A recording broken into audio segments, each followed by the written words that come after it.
Olá, boa tarde. Está começando mais uma edição do RN Acontece. Vamos aos destaques de hoje. Secretaria de Saúde inclui nova categoria em boletim da Covid-19. Casos inconclusivos passarão a fazer parte dos registros da doença no estado. Obras do Protransporte na Zona Norte de Natal devem ser retomadas em setembro. Violência doméstica é tema de campanha de conscientização lançada pela Assembleia Legislativa do Rio Grande do Norte. O portal do Ministério Público acompanha investimentos das prefeituras com gastos destinados à Covid-19. Hoje é quinta-feira, 6 de agosto de 2020. O RN Acontece começa agora.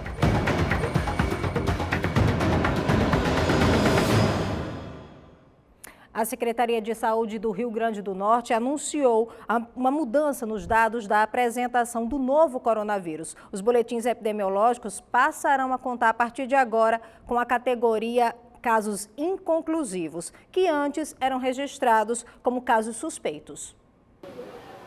A mudança nos registros dos casos da Covid-19 no Rio Grande do Norte já começam hoje.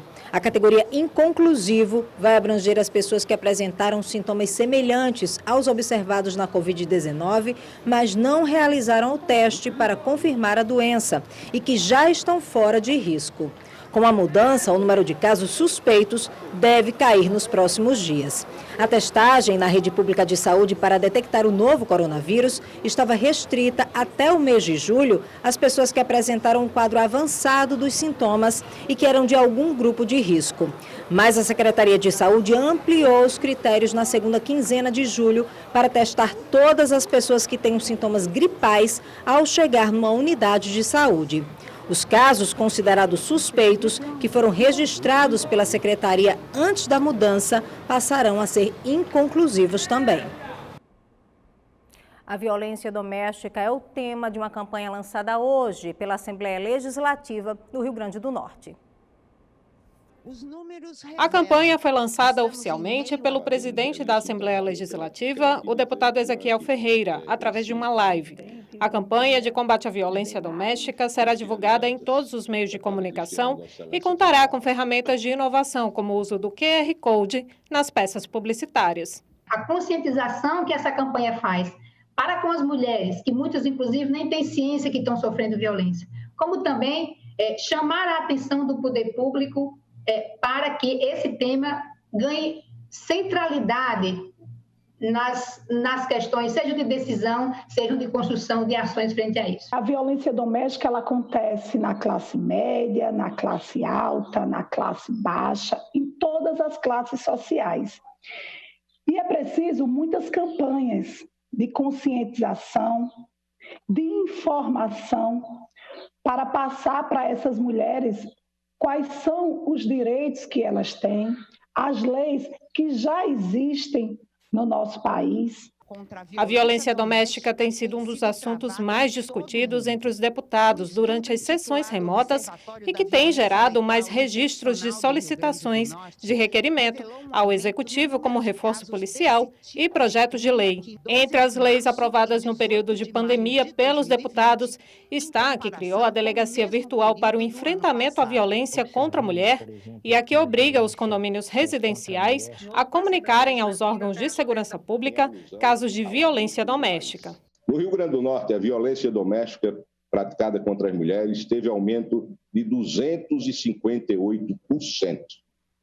258%, chegando no pico a 300% nos casos de violência doméstica em geral. No Brasil, a violência doméstica contra as mulheres aumentou 40% comparado ao mesmo período do ano passado. A violência contra os idosos aumentou 5 vezes durante a pandemia, chegando em maio a 17 mil casos registrados.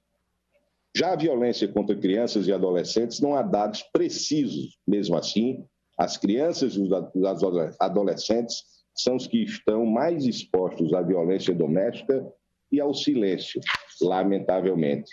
A campanha de combate à violência doméstica tem como foco a redução de casos no Rio Grande do Norte. Além da campanha que estamos lançando hoje, agora na Assembleia Legislativa, para todo o estado do Rio Grande do Norte, criamos o Programa Estadual de Orientação conscientização e combate à violência doméstica no âmbito do Estado do Rio Grande do Norte, que tem por objetivo instituir medidas de incentivo a ações e que estabeleçam apoio às vítimas de violência doméstica no mês de agosto, em alusão ao Agosto Lilás, que é o aniversário da Lei Brasileira Maria da Penha, de combate à violência contra a mulher.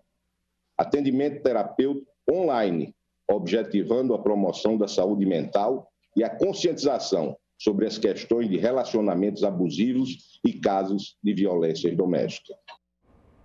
A governadora Fátima Bezerra assinou a ordem de serviço para a execução da segunda etapa das obras do Protransporte na Zona Norte. O serviço deve ser retomado até setembro. A obra de mobilidade urbana na Zona Norte de Natal, que se arrasta desde 2005, será retomada após liberação da ordem de serviço, assinada pela governadora Fátima Bezerra no dia 30 de julho, em reunião virtual. Nessa segunda fase, orçada em 21,6 milhões, serão concluídos o eixo Moema-Tinoco, que inicia na João Medeiros Filho até a BR-101, como também o eixo das fronteiras, que vai da Moema-Tinoco até a BR-406, no Complexo do Gancho. O primeiro eixo é o eixo que a gente chama eixo Moema-Tinoco, que ele compreende desde a BR, ou desde a RN lá da João Medeiros, aquele viaduto, até a BR-101. Aí o meio dela, que é aquele trecho que vai da entrada de Genipabu até aqui o entroncamento com as fronteiras, que ainda tem muita desapropriação para a gente ser feita, e a gente vai concluir essas desapropriações, que vai ser, vamos dizer assim, vai ser a nossa segunda meta dessa obra agora. A meta hoje, que a gente está discutindo com a empresa, é que esse eixo fronteira, se Deus permitir, a gente concluir ele até o final do ano. Segundo o diretor-geral do Departamento de Estradas de Rodagem, Manuel Marques, a previsão é que essa retomada aconteça entre agosto e setembro, com a conclusão prevista para julho de 2021. A expectativa nossa, obra efetivamente, é na última semana de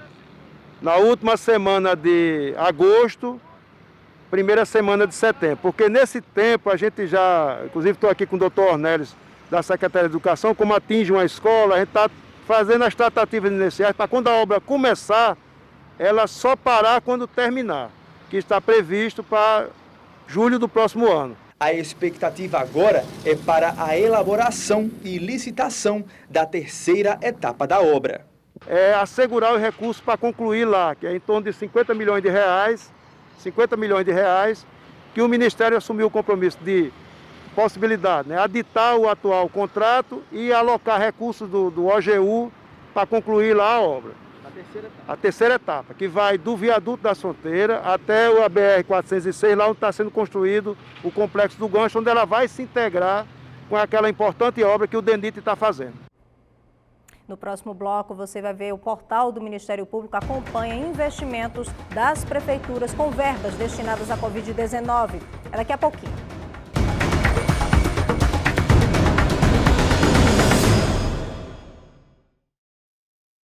Durante a pandemia, prefeituras e governo do estado receberam diversos recursos federais destinados ao combate à Covid-19. Para controlar como este dinheiro vem sendo gasto, o Ministério Público Potiguar criou um portal da transparência com direito a ranking por execução de recursos e investimentos per capita.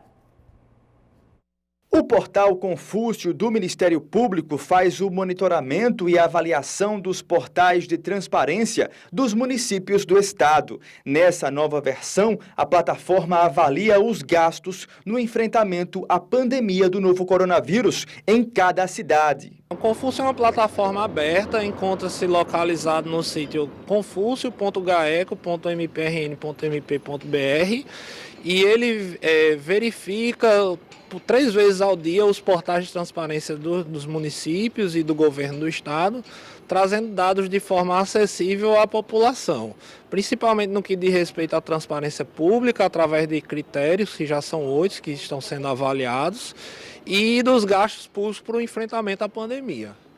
Com base nesses critérios, algumas cidades aparecem no ranking em primeiro lugar, com a melhor avaliação.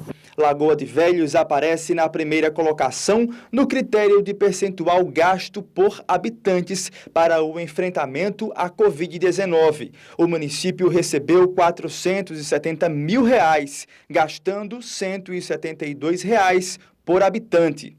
Já o melhor avaliado no ranking está Pureza. A cidade gastou 238% a mais do que recebeu, utilizando recursos próprios. Nós criamos 2 rankings. O primeiro ranking diz respeito ao percentual gasto por habitante. Então, é verificado no site da CGU os valores recebidos pelo município, é feita a divisão por habitante da população, quantidade de habitantes do município, feita essa divisão e estabelecido um ranking. O primeiro colocado hoje se encontra em Lagoa de Velhos, né? Nós temos também um segundo critério, que diz respeito ao percentual da execução. Como é que é esse critério? Ele calcula quanto o município recebeu e quanto o município efetuou. Não avalia o valor total. Em relação a esse segundo critério, o município que se encontra melhor situado, melhor avaliado é o município de Pureza. De acordo com o levantamento, apenas 8 cidades potiguares não abriram o portal com os gastos detalhados destinados ao combate à Covid-19. O promotor de justiça e coordenador do Centro de Apoio às Promotorias de Defesa do Patrimônio Público explica também que entre os municípios que têm pontuação baixa estão vários que não utilizam os portais de forma adequada. Tem alguns municípios que os portais de transparência são tão opacos, como a gente chama, que esses dados não são possíveis de serem captados e não estão sendo avaliados e ficam em última posição. É uma forma de estímulo que esses municípios aperfeiçoem os portais. Destacar, inclusive, que o município de Santa Maria, até a presente data, inclusive, o portal dele não está funcionando, a última vez que a gente avaliou, não tem nem portal de transparência ativo, né? Então a gente não tem como avaliar. O Ministério da Economia está defendendo o fim da meia entrada nos cinemas. 80% dos ingressos são vendidos hoje para quem tem direito ao benefício. Para essa família, o único jeito de ir ao cinema é pagando meia entrada. A Rosa, professora, o Lucas, estudante, pagam metade do preço. Já o Carlos, inteira.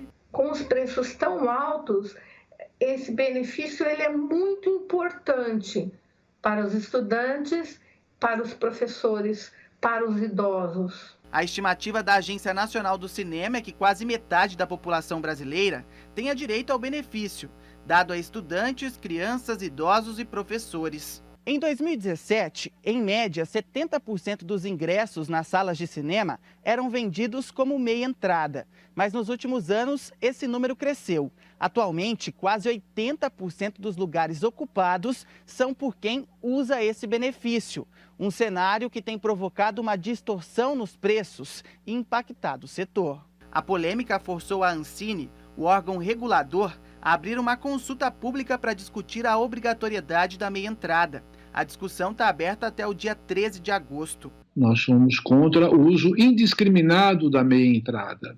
Não é a extinção da meia entrada, mas uma revisão de todo o processo de meia entrada para que ela realmente passe a ser justa. O RN Acontece fica por aqui. Você fica agora com o programa Espaço Cidadão com Robson Carvalho. Uma ótima tarde. Até amanhã.